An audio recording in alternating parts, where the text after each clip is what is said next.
Welcome into our In the Money podcast for KeenelandSelect.com. Tom Leach along with Jim Goodman, Keeneland's director of simulcasting.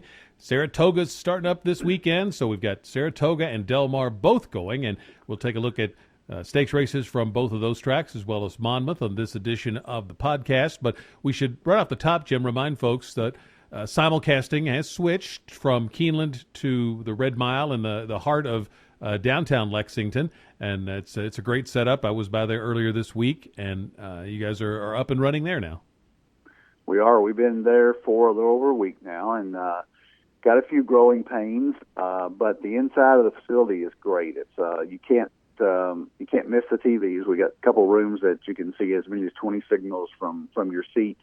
Got nice food service, cold beer at decent prices, and the only issue we got right now is parking. So when you go to Red Mile, if you'll just turn just past, if you're coming from Versailles Road on Red Mile Road, hang a left just past the round barn, go around the round barn, and then come in behind it, and that's where we have public parking. So Red Mile also has live racing starting on Sunday, but the simulcast crew should be out of there by the time they start at 7 o'clock on Sunday night. So parking is a little bit of an issue, but if you make the effort there, I think you're going to like what we've done at the Red Mile. That is where simulcasting is located from now on. Let's take a look at a couple of graded stakes on the Saturday card at Saratoga. We'll start with their ninth race. It's the Grade 3 Sanford for 2-year-olds, and you've got several horses coming out of the Tremont Stakes on Belmont weekend, including the horse that won that race, Cocked and Loaded, who broke his maiden here at Keeneland. Who did you like? I like Cocked and Loaded. I think Ravelli took this horse over from Hancock, and there was a lot of buzz on Tremont Day, and that race turned out to be a key race. Cocked and Loaded won. Payne's Prairie, who's in this race, came back and won easily next time out, and Swipe, the third-place horse, came back and won. So anytime you look at a race where the top three horses came back and won, you've got to look at that as a very high-quality race, and I think Cocked and Loaded is ready for this race, maybe Cocked and Loaded. But he's coming in hot, intrigues me a little bit as well. He's coming in hot, ran 3 great races at Churchill, winning the last 2, including the Bashford Manor. Didn't get a great buyer figure for the Bashford Manor, and I don't really know. He ran 1:10.4, but the track must have been playing pretty fast that night. And 73 is not competitive with the other horses, but he's not running against those other horses. So I think he's got a real shot. Brett Calhoun and Rosario. And Payne's Prairie, who came back and ran in the Tremont as a maiden and only got beat by a half length, came back and, walked through his maiden special weight on 4th of July and comes back here, only got beat by half a length. And you're going to get probably, if Cocked and Loaded is 5-2, Payne's Prairie might be 5-1, 6-1 with Castellano, so you can't overlook him as well. Twirly Cinnamon is a horse that was impressive first out, winning at Churchill with a rough trip, just split horses just like he knew what he was doing in his first trip, so he could surprise at a price for Brad Cox. So those are the 4 horses I'd use. I'd probably use Cocked and Loaded on top, but I would definitely put Twirly Cinnamon and 9 in there to try to get a price in your exactas and tries.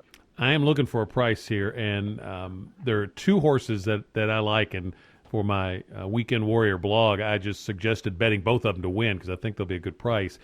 Magna Light, the 4, and the 9, Twirling Cinnamon. Magna Light is out of a stallion that has a $3,000 stud fee, and he was bought at a 2-year-old in training sale back in April for $110,000. So obviously he looked pretty good at the sale.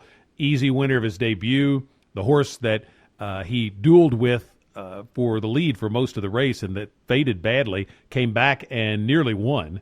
So it was maybe a decent group that he beat. Meyerfig wasn't much, but it's Rudy Rodriguez, and I just think that one's dangerous. And then the other one is Twirling Cinnamon you mentioned. Cox and Le Peru riding is not the combination you normally think of for first-time starting 2-year-old wins. And the fact that horse won, you mentioned the trip, he was very professional, just sat behind horses, waited, got through. And the horse that he ran down was pulling away from the field. It was almost 7 lengths ahead of the rest of the field, and this horse was pulling away. If Twirling Cinnamon isn't in there, the horse that he beat's going to romp, and Twirling Cinnamon, as that horse is pulling away, gets clear and goes and runs him down and wins by a nose. So that was very impressive to me, and I thought either one of those 2 could win this at a price. And then what I would too is play those 2 over the 3 horses out of the Tremont, and figuring one of those will get second, Payne's Prairie, Cocked and Loaded, or Uncle Vinny, who was the beaten favorite in the Tremont. So I think there's a chance to maybe get a price in the Sanford. And it's the first half of the Twitter tourney play for Keeneland Select, where you can get some extra money for your Keeneland Select account by picking 2 winners in a row. The second half of that play is the Grade 1 Diana, the TVG Diana. It's the 10th race, 3-year-olds and up fillies and mares at 1 mile and an eighth on the turf course. And not a deep field, but I thought a tough handicapping challenge. Where did you land? Yeah, it's kind of hard. I tried to toss somebody, and I really didn't toss anybody except maybe the 7. Lady Laura is probably the least likely winner, but she ran just a game behind Tepin and only got beat by a length and 3/4. So for 7-horse field, it's very deep, very contentious, and you'd like to see a full field at a race like this. I don't understand how we had the same problem sometimes at Keeneland this year. You put together a Grade 1 race, and I don't understand why you can't get more than 7 horses in there. But the 7 that are running are great. Tepin won the just a game in the Distaff Turf Mile at 9-1 on Derby Day. It was a real surprise with Le Peru. He rides her back, and for Mark Cassie, I think she's got a real shot.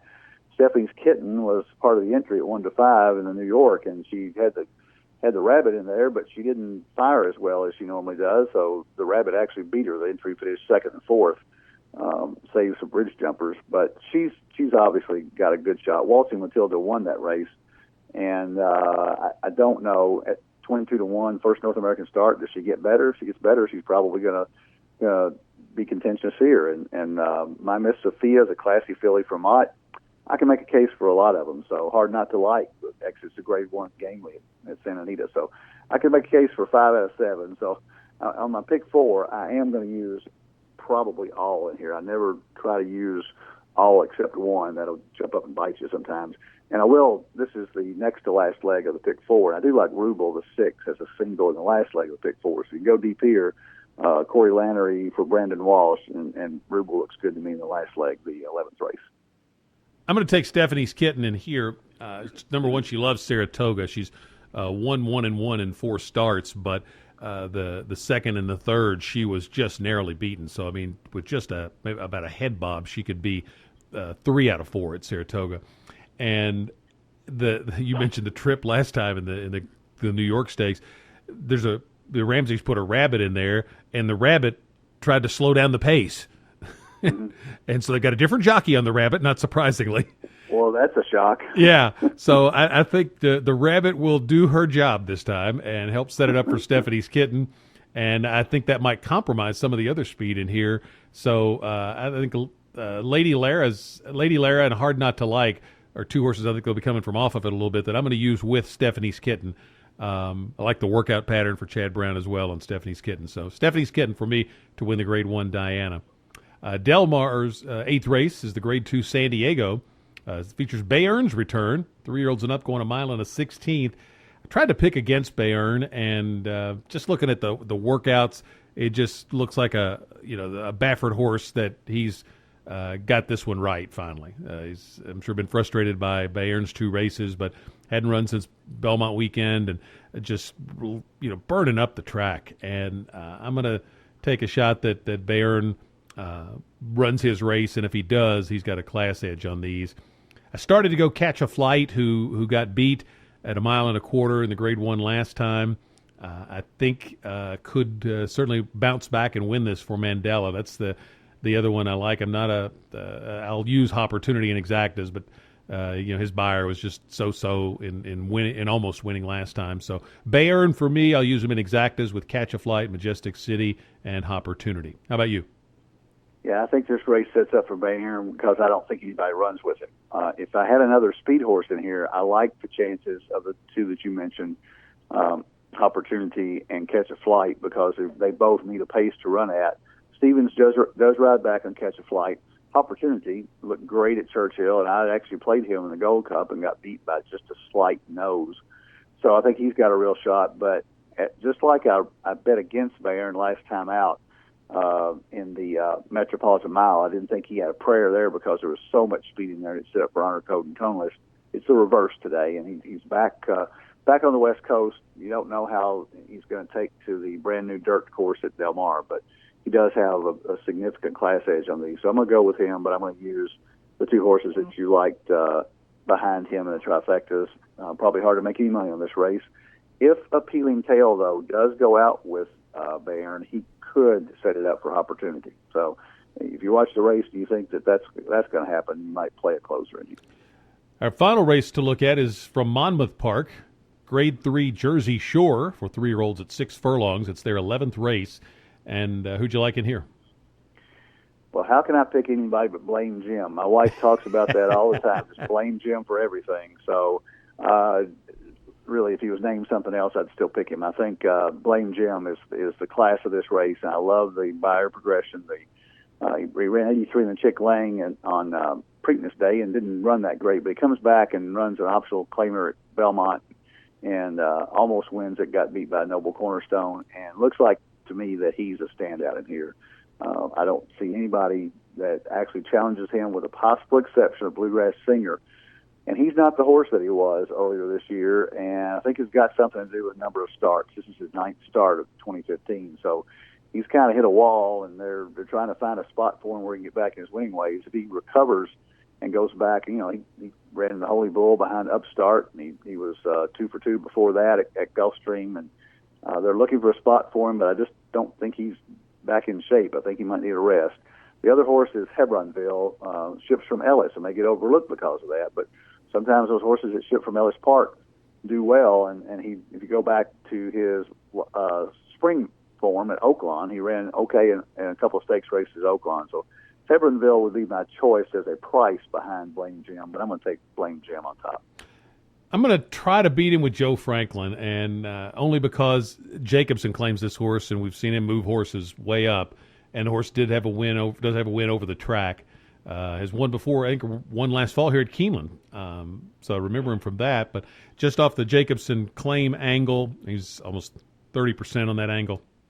I'm going to take a shot, and I'll get a decent price. Got to use Blame Jim with him. If I might do a smaller exacta with Joe Franklin and WV Jet Setter, who I think could throw out the last race on the turf, and he could bounce back and run a little better. So might take a small exacta there, but I think the big play is a Joe Franklin, Blame Jim exacta box, and hope I can get Joe Franklin home on top. Sunday, a couple of grade ones that you need to make note of: the CCA Oaks at Saratoga and the Bing Crosby for sprinters at Del Mar. It's going to be like this on a regular basis for the next 6 weeks or so, with these big races every weekend at Saratoga and Del Mar. And then on Saturday, there's a grade one at Ascot, the King George IV and Queen Elizabeth Stakes. And that is all one word, or all one phrase for that stakes race. And it's a win and you're in for the Breeders' Cup Turf. And they've had winners of the Breeders' Cup Turf come out of that before. So that's one to pay attention to as well. Whether or not you bet it, pay attention to it for the Breeders' Cup races coming to Keeneland this fall. And it's going to be a lot of fun over these next few weeks, handicapping all these great races. And, of course, Haskell Day next weekend at Monmouth. Yeah, and don't forget Saratoga does run 6 days a week, so they're starting Friday, and Monday is usually an off day for horse players, but they've got some nice cards on Monday. So we will be open for simulcasting actually 7 days a week right now. We've got whatever's running on Tuesday, the 4 or 5 tracks that run during the day. So we'll have Saratoga out there on Monday. You can bet it on your Keeneland Select account, but don't forget Saratoga. Sometimes after the weekend's a good time to make a little money, and Saratoga has great racing every single day. It's a lot of fun. Saratoga and Del Mar are 2 of my favorite tracks ever, so this is one of my favorite times of the year. Best of luck with your wagers, and we'll be back next weekend, probably for multiple podcasts with Haskell Day here at KeenelandSelect.com.